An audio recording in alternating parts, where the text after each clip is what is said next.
Good day and welcome to Letters and Politics. I'm Mitch Jeserich. Archbishop Desmond Tutu died at the age of 90 in South Africa over the weekend due to complications concerning cancer. Archbishop Desmond Tutu is well remembered for both his fight against South African apartheid as well as for his leadership of the Truth and Reconciliation Commission in 1984. He won the Nobel Peace Prize. Today we're going to be in conversation about his legacy as well as about the history of South African apartheid. My guest for this conversation is historian Gerald Horne. He holds the John J. and Rebecca Morse Chair of History and African American Studies at the University of Houston. He joins me over Zoom. Professor Horne, always great to see you, sir. Thank you for inviting me. How do you see Desmond Tutu in history? Well, it's a significant loss, and I think it resonates on this side of the Atlantic in particular, because the histories of Southern Africa and the United States and in North America have been intertwined for centuries. Recall that Dutch colonizers descended upon what is now Cape Town circa 1652, just as English settlers were crossing the Atlantic to North America. And it's important to note that U.S. enslavers, after grabbing Africans in South Africa's neighbor, Mozambique, as early as the 1600s, began using Cape Town as a kind of watering hole and a base for supply of provisions as they crossed the Atlantic as well. And that particular relationship begins there and continues up until 1994 with the election of Nelson Mandela as the first democratically elected president. Of course, Desmond Tutu was a stalwart in terms of campaigning for the freedom of Nelson Mandela. He was a frequent visitor on this side of the Atlantic. He also represented an important component of anti-apartheid forces. When we think of anti-apartheid forces in this country, I think we oftentimes think of unions, understandably. The International Longshore and Warehouse Union in the San Francisco Bay Area was noted for refusing to unload cargo from ships from the land of apartheid in the 1970s, 1980s, leading up to 1994. Students at many campuses in California protested against their universities holding stock in corporations that were invested in cheap labor in Southern Africa. But it's also the church, which I think needs to be highlighted. In New York City, on 120th and Riverside Drive, is the Interfaith Center, the God Box, as we used to call it, perhaps in a blasphemous way, which housed many branches of Protestant denominations, and also housed the Interfaith Center for Corporate Responsibility, which specialized in investing in U.S. corporations and then going to the stockholders' meetings and raising a ruckus about their involvement in Southern Africa and South Africa, apartheid in particular.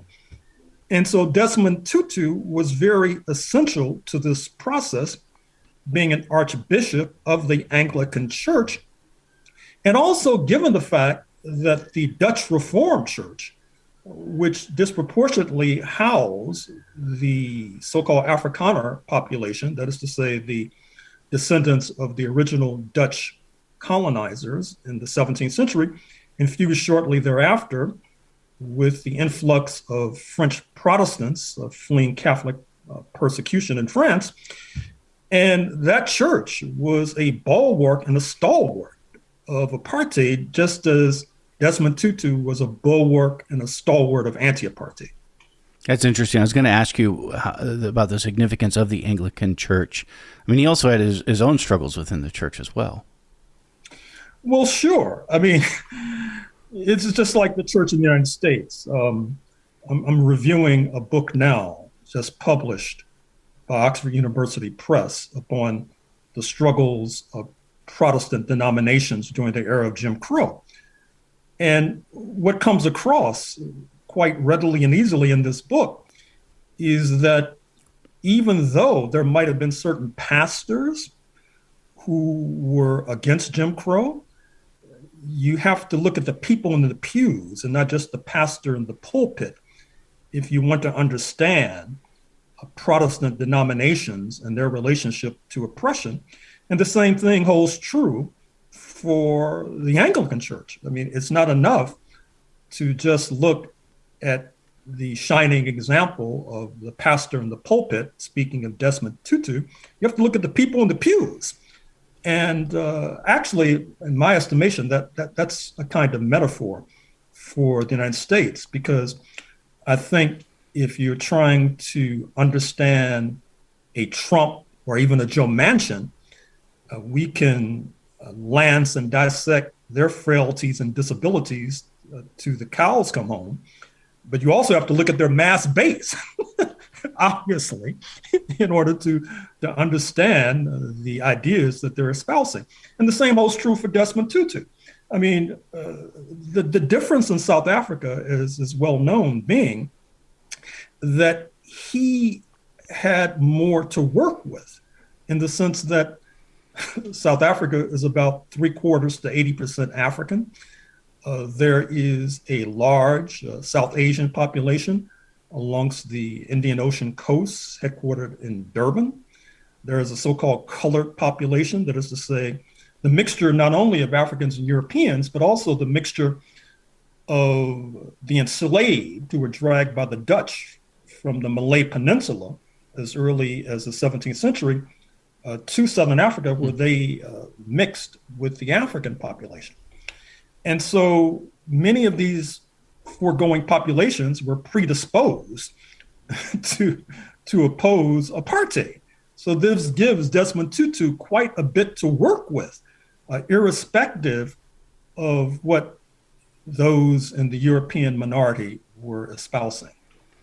Desmond Tutu would really arrive upon the stage and be in the spotlight after other, especially ANC leaders, were arrested. Is that accurate? Well, sure. I mean, keep in mind, he spent some time in England studying.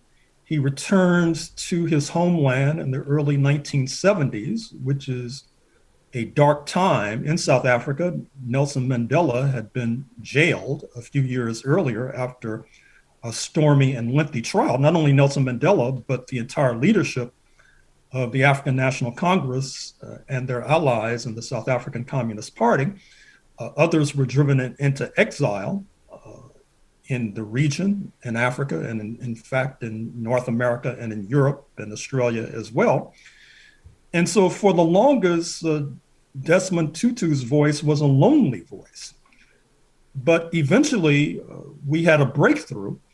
And when you had the simultaneous rise of the group known as Trans-Africa, headquartered in Washington, D.C., led by Randall Robinson, who is still in the land of the living, although in self-imposed exile in St. Kitts in the Caribbean. This relationship between Randall and Archbishop Tutu was a powerful duo. They broke through into the mainstream, into network news, into the New York Times and the Washington Post. And I think it's quite remarkable in retrospect that the United States was able to pass an anti-apartheid sanctions bill under Ronald Reagan in the 1980s, who was no friend of the anti-apartheid movement. The bill was forced through Congress despite his staunch opposition.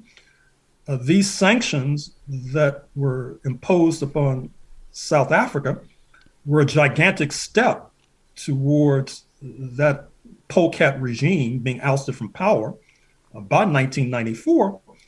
And it speaks well for the people of the United States, particularly the progressive people, I should add quickly, who refused to accept the point that their government was in bed with apartheid.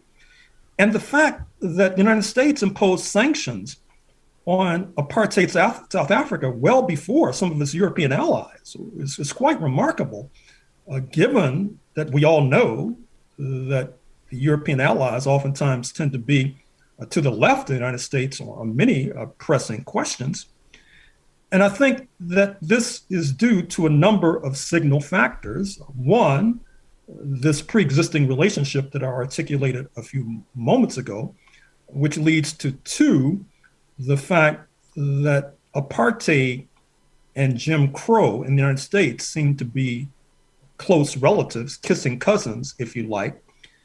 And there was this symbiotic relationship between the erosion of Jim Crow in the United States beginning in the 1950s, which then led to a fuller blossoming of African American citizenship shortly thereafter, giving this group more voting power and more ability to lobby Congress, which then leads to all of these actions. At the same time, you have more Black students who are entering desegregated institutions. They're influencing their peers with regard to the divestment movement, which becomes one of the most powerful and well-organized mass movements of the second half of the 20th century.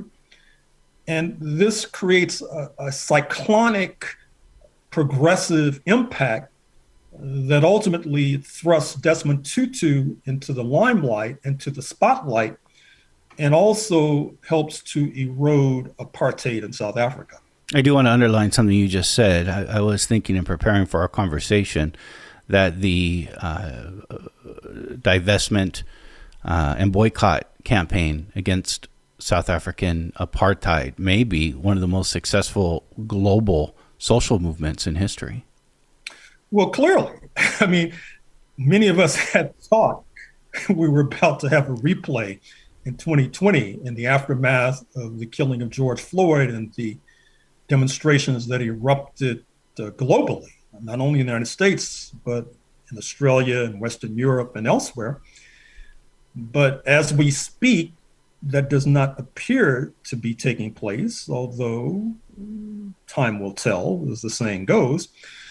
But certainly the anti-apartheid movement was quite powerful, not only in Western Europe, particularly in London and in Amsterdam, but also in Australia, where, as noted, you had a substantial Southern African exile community. In Japan, we all know, I think, about the fact that the ANC would not have come to power but for the assistance of Cuban troops who were dispatched to that region as early as 1975. And by 1988, administered a shellacking on apartheid troops in southern Angola, northern Namibia, just north of South Africa, in the Battle of Quito Cunavale, which was a turning point, because therein lies not only the beginning of the end for apartheid, but it also sheds light upon the subsequent problems that South Africa has endured as an independent country. An emblem of the foregoing is the fact that in Nelson Mandela's inauguration in the spring of 1994, the stormiest applause was reserved for Cuban leader Fidel Castro. That was his first visit in Cuba, first foreign visit, wasn't it? Nelson Mandela's? Well, it was certainly one of the earliest. Yeah. I think he went to Zambia, first of all, to thank the neighbors. But, and of course, Nelson Mandela also went to Cuba, which caused a storm when he then showed up in Miami. It led to a boycott of Mr. Mandela, which then complexified relations between the Black American community and the Cuban American community, with the former in solidarity with Mr. Mandela, the latter upset because of his embrace of the Cubans. And of course, the apartheid rulers, they read the newspapers too.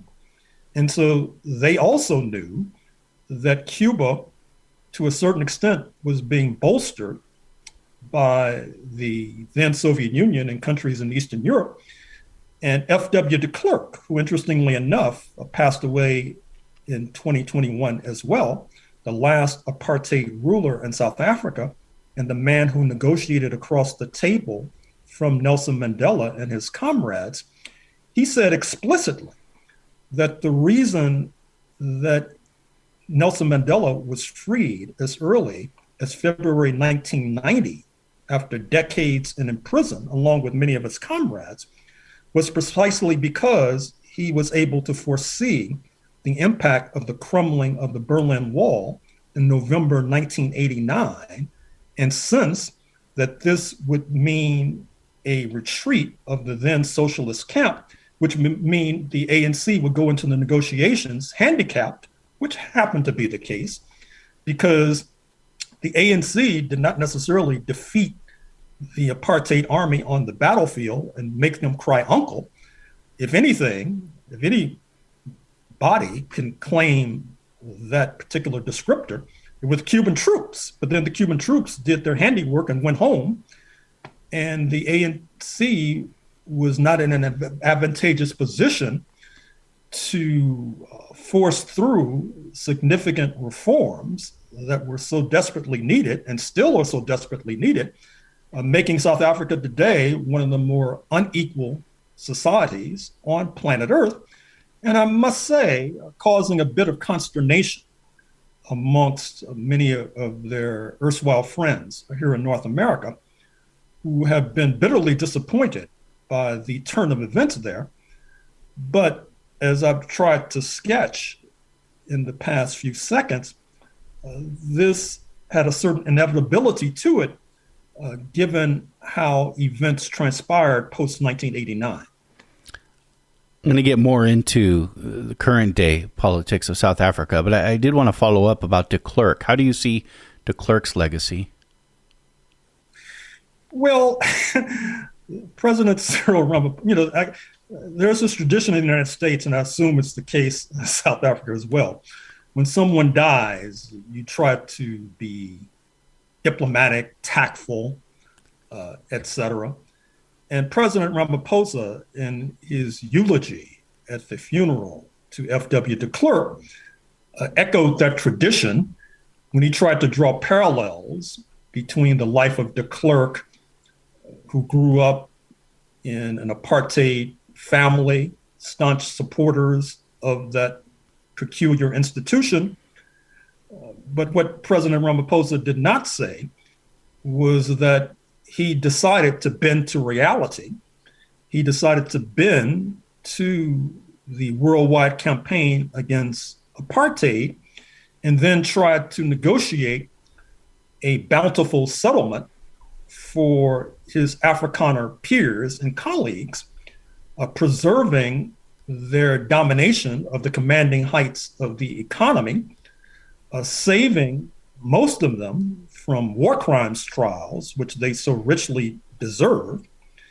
And also in the interregnum between Mandela being freed and the ANC and the South African Communist Party being unbanned post-February 1990 up to elections in the spring of 1994, what was unleashed was a reign of bloody terror against the ANC, against Africans generally.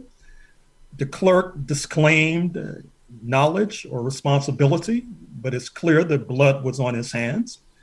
It was during that bloody interregnum that Chris Hani, a leader of the South African Communist Party, and many thought would be a logical successor to Mandela, was assassinated as he was out jogging one morning. This caused another cycle of bloodshed, but more than that, it helped to destabilize the forces who were most bent upon redistributing the wealth from top to bottom. So I think it's fair to say— Those are the communists? Well, not only the communists, but the South African, the Congress of South African Trade Unions, which are a constituent element for the mine workers in particular. South Africa is one of the major gold producers in planet Earth. As a matter of fact, one of my favorite songs is done by the late South African trumpeter and singer, who was inspired by Louis Armstrong. I'm speaking of Hugh Masekela, who spent many years here in the United States. And this song, Stimela, Stimela, which describes the plight of the miners. Every time I hear that song, tears come to my eyes because of the oppression. And so miners, generally speaking, wherever you go, well, of course, there are exceptions, even though the West Virginia coal miners had just asked Joe Manchin to pass Build Back Better. But generally speaking, miners are in the vanguard of working class struggles. And certainly that was the case in South Africa. And some of their leaders also fell victim to bloodshed during this bloody interregnum between November 1989, and the spring of 1994. So to that extent, I think that F.W. de Klerk did the best that he could for his class, the Afrikaner elite, and not unsurprisingly, and not shockingly, was a demon against the working class people of South Africa, particularly the African majority. Because the apartheid system was going to collapse one way or the other? It was under so much pressure. And so he had to cut a deal. And given the stakes and given the balance of forces, as noted, he cut the best deal that he could for his class. I mean, as I said, it could have ended up with war crimes trials, for example, that has often happened when you've had that kind of upheaval. But as things stand, you have Afrikaners still, many of them at least, still luxuriating in the lap of wealth in the suburbs of Cape Town, the suburbs of Johannesburg, for example. And that was not an inevitable development. This is Letters and Politics, and today we are in conversation about the legacy of Desmond Tutu, who died over the weekend at the age of 90, and also about the history of South African apartheid. Our guest is Gerald Horne. Gerald Horne is the John J. and Rebecca Moores Chair of History and African American Studies at the University of Houston, the author of a number of books, including a few books about South Africa and the region, including White Supremacy Confronted and From the Barrel of a Gun. Professor Horne, what were the politics of Desmond Tutu? I think they were generally progressive and certainly attractive on this side of the Atlantic, and to a degree in Southern Africa as well. And I'll explain to a degree momentarily.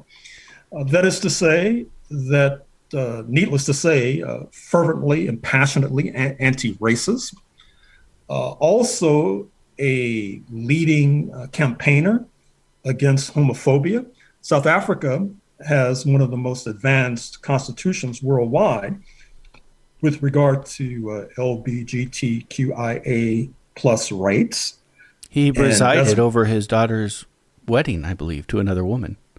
Yes, and it's very interesting. He did preside over it, but as I understand it, he presided over it without incorporating while incorporating the strictures of the Anglican Church, which at that time was not necessarily as visionary on that matter as he was. He spoke at Copenhagen at the COP, the Congress of the People meeting, on climate change and the environment. It was certainly a progressive force. Now, he got into hot water in the region, not necessarily on this side of the Atlantic, but in the region when, during the reign of Robert Mugabe in neighboring Zimbabwe, a controversial figure who ruled in that land from independence in 1980 up until a few years ago, after land reform. That is to say that Zimbabwe differs from South Africa insofar as most of the European settlers came either post-1890 or post-1945, as opposed to 1652 in South Africa. So their roots were very shallow, but yet they gobbled up most of the land. And so the ruling party under Mugabe pushed toward land reform, and it was greeted with scorn on this side of the Atlantic, I'll never forget seeing a Saturday Night Live skit where Mugabe was portrayed as sort of the essence of evil, for example. But that was not necessarily the case on the African continent, for example, where, of course, European settlers and European colonizers are not necessarily the most desirable neighbors. And so Tutu called for an invasion of Zimbabwe to topple Mugabe. At the same time that Tony Blair, the then British Prime Minister, was calling for same. Now, I understand the concern about the human rights in Zimbabwe, even though, of course, Zimbabwe had and has opposition political parties, unlike Cameroon, Equatorial Guinea, Egypt. The list is long. And so it was always rather curious why the country with an opposition press and opposition parties received this disproportionate attention with regard to human rights. But in any case, that was the case. And it was really touch and go for a while. Now, to his credit, Desmond Tutu was a staunch critic of the preceding South African leader, that is to say, the leader who preceded current leader Cyril Ramaphosa, speaking of Jacob Zuma, who is now perhaps on the verge of being jailed and who resided over a reign of corruption. But therein lies another story, because the African National Congress was oftentimes viewed as being disproportionately led by men, in particular, from the Eastern Cape, who were Xhosa, whereas Jacob Zuma was Zulu, the area around Durban. And as noted, Durban is also a citadel of South Asian influence as well, and he had very close relationships with the elite there, the South Asian business elite around Durban. And it was felt amongst the highest councils of the ANC that as a kind of sop, if you like, to the Zulus, that one of their own had to be elevated to erode this perception that the organization was dominated by these men from the Eastern Cape. And that propelled Jacob Zuma into the highest office in the land. And it didn't turn out very well. And there were signs all the way. I mean, Desmond Tutu criticized Jacob Zuma from A to Z, but some of the leaders of the South African Communist Party and the African National Congress were not as astute in that regard, even though a telltale sign, at least in my estimation, and I'm sure in the estimation of many in your audience, was that Jacob Zuma had about 4 or 5 wives with whom he still lives. And also, in the prelude to his being boosted into the highest office of the land, he was being accused and barely escaped prison of raping the younger daughter of a comrade. So this was all before becoming president. And so I'm still scratching my head as to, well, actually, as I said, I think it was the politics of Zululand that ultimately led to his ascension, because he was the highest ranking Zulu leader within the South African Communist. Actually, he was part of the South African Communist Party for a while, as were Nelson Mandela and his successor Thabo Mbeki et al. But as being the highest ranking Zulu within the ANC, this gave him a kind of credibility that led to his ascension. Then, of course, he was also a leader of the intelligence forces of the ANC during the struggle days, the pre-1994 days, and apparently did a credible job. And so that also boosted his credibility. But once again, Desmond Tutu was a stern and staunch critic of Jacob Zuma, which I think speaks well for Mr. Tutu. Yeah. I'm going to move on to post-apartheid South Africa. But before I do so, just to get a clear image here, could we see Desmond Tutu as sort of one of the public figureheads of the boycott and apartheid movement? Oh, clearly, along with Nelson Mandela and along with Winnie Mandela, Mr. Mandela's late spouse. I think they were the troika, with Desmond Tutu being a repetitive visitor to these shores and gaining a lot of credibility as a result. Of course, he was a very good public speaker in English. That is to say that befitting a pastor in the pulpit, he was able to keep the parishioners alert through the force of his rhetoric and the force of his arguments. And certainly the fact that he oftentimes appeared in public with his clerical collar gave him a kind of halo, if you like, particularly in a country imbued with religiosity as is the United States of America. So he played a very powerful and potent role in helping to generate what you have correctly suggested was one of the most important mass movements globally of the past half century or more, and certainly one of the most important by far in the United States of America. Yeah. After the fall of apartheid in South Africa, he would be one of the leaders of the Truth and Reconciliation Commission. Tell me about the significance of this commission. Well, this was an attempt to ferret out the truth with regard to the dark and satanic days of apartheid. A problem, of course, and this was a similar problem in the region as a whole, for example, Zimbabwe, that the apartheid rulers were not dumb, nor were their counterparts in Harare, Zimbabwe.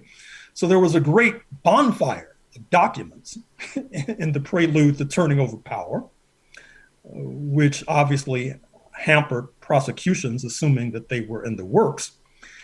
And then, as noted, with regard to the Truth and Reconciliation Commission, of which you've had parallels worldwide, this is another way that South Africa has been in the vanguard. Most recently in Gambia, West Africa, you had a TRC that just concluded this year. And that is not the only example of other nations trying to walk in the footsteps of South Africa. In fact, there has been discussion about having a Truth and Reconciliation Commission in the United States of America, believe it or not. Mm-hmm.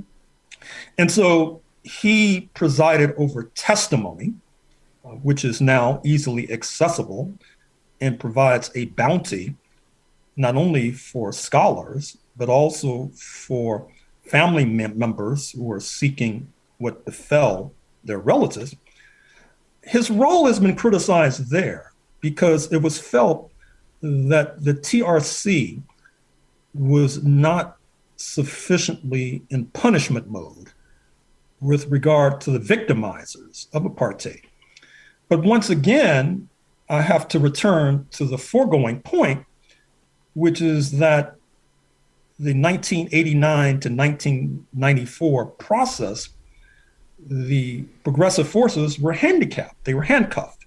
And the terms of reference that the TRC was subjected to were basically going to make it very difficult to have war crimes trials, prosecutions, etc. And it was felt that Desmond Tutu, as a leader of the TRC, was much too much into Christian forgiving mode than was appropriate or necessary. But then again, this brings me to another comparison between South Africa and the United States. Because in the United States, when you had the retreat of Jim Crow, this was followed and accompanied simultaneously with an attack on the labor left. I wrote an entire book about Ferdinand Smith, who was one of the most powerful trade union leaders in the United States leading up to the 1950s before as a leader of the National Maritime Union, the folks who, along with the ILWU, have control over imports and exports, working on ships. But he was sent back to his native Jamaica, and many other members of the labor left were jailed. There was an attempt, as you know, to deport Harry Bridges, the founder of West Coast Longshore, which failed, but kept them tied up in court interminably. For years. So, yeah. Yes, so this created an opening, in my estimation, for the arrival to fill the vacuum of pastors led by Martin Luther King in particular. Whereas in South Africa, the labor left, even in the darkest days of apartheid, still retained a certain kind of strength, which is probably due to the fact that the European settlers were in a minority, unlike in the United States of America. And as a result, Desmond Tutu was a leader of the forces, but he was not the leader, particularly since many of the African Christians, to the extent that they existed, were not necessarily in the Anglican Church in any case. They were oftentimes, particularly nowadays, attracted to Pentecostals and other kinds of Protestant formations. So Desmond Tutu, as noted, has been criticized because of his leadership of the TRC, but as ever, there's a larger explanation that helps to shed light on that criticism. The TRC basically gave immunity to anyone who testified to it, which I'm hearing you talk about it as it being criticized, but most of the coverage I've been hearing here since his death has actually been praising him for that, saying that was the only way the country could come together. Well, maybe not.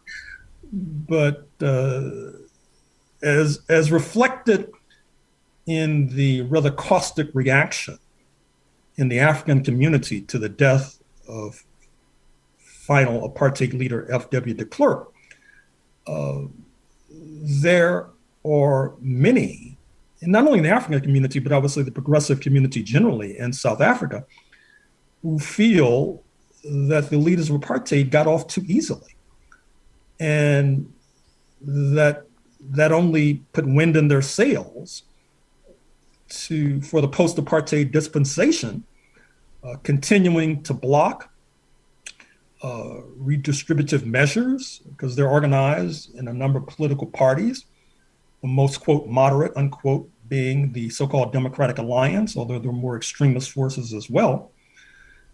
And it's felt by many that if they had been wrapped across the knuckles a bit more severely, they might be more compliant today. I think with Nelson Mandela, we saw him becoming close as president with Western neoliberal forces, having close relationships with the likes of Bill Clinton. Desmond Tutu, perhaps not entirely, perhaps you can disagree with me on this, but moving away from some of those economic principles that you had within the ANC. Desmond Tutu is also a global figure. Did he have positive relations with Bill Clinton, and perhaps was he open to neoliberal market changes?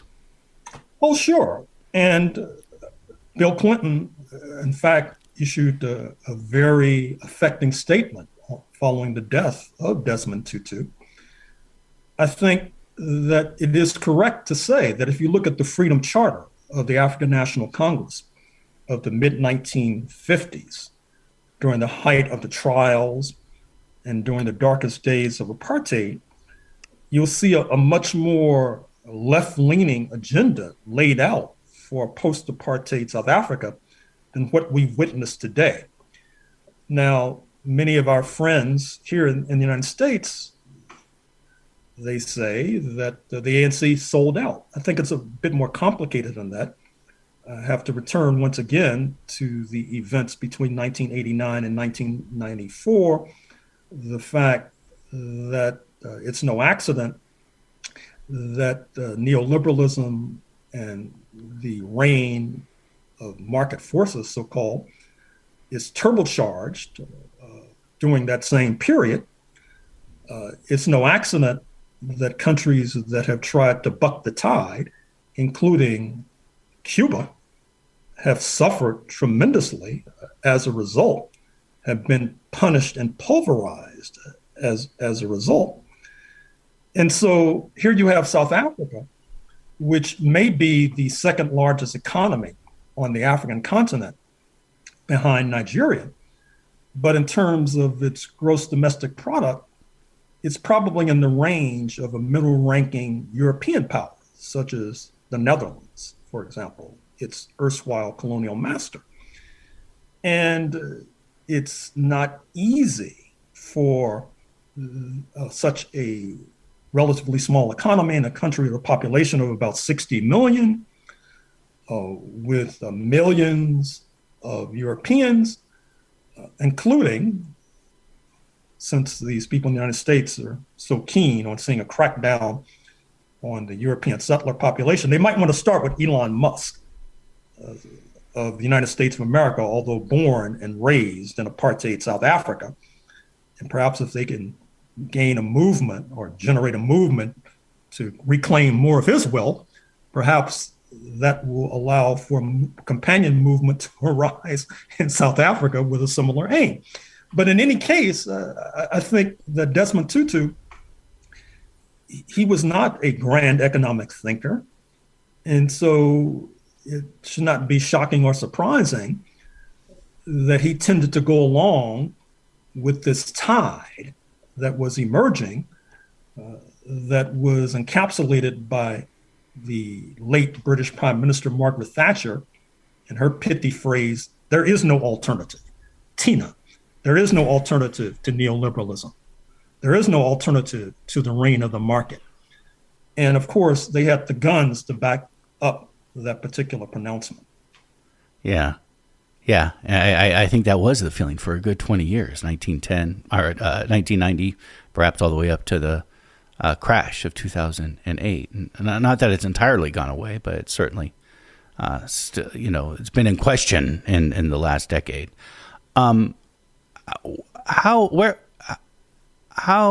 is South Africa seen in the imagination of the global African diaspora?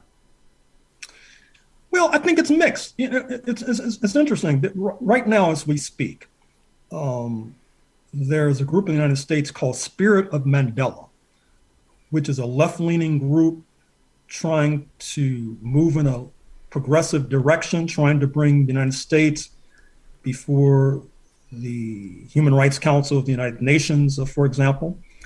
And I have to say, I was a little surprised that they included Mandela in their name, because I think that there has been, as noted, a kind of souring on post-1994 South Africa by many Black people in the United States in particular, and many progressive forces in the United States in particular, because they had very high hopes that they feel were not satisfied.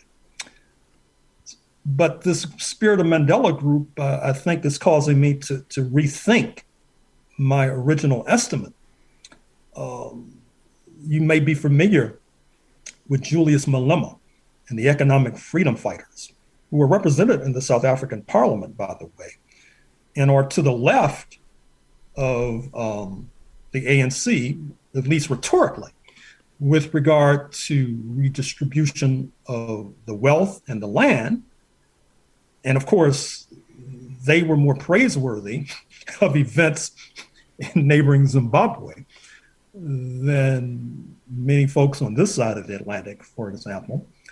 And I find that the EFF, the economic freedom fighters, they tend to strike more of a chord amongst those who follow these events, because of course many people do not follow these events. But for those who follow these events, they feel that the EFF is much more in accord, and much more in tune with what the country needs. And the ANC, despite setbacks in recent elections, is still the dominant party. and will probably continue to be so, although we shall see. Gerald Horne has been our guest. Again, Gerald Horne is a professor of history at the University of Houston, author of a number of books. He has joined us for a conversation on both the legacy of Archbishop Desmond Tutu, who died over the weekend at the age of 90, as well as some history about South African apartheid, the struggle against apartheid, and post-apartheid system. Professor Horne, thank you. Thank you for inviting me.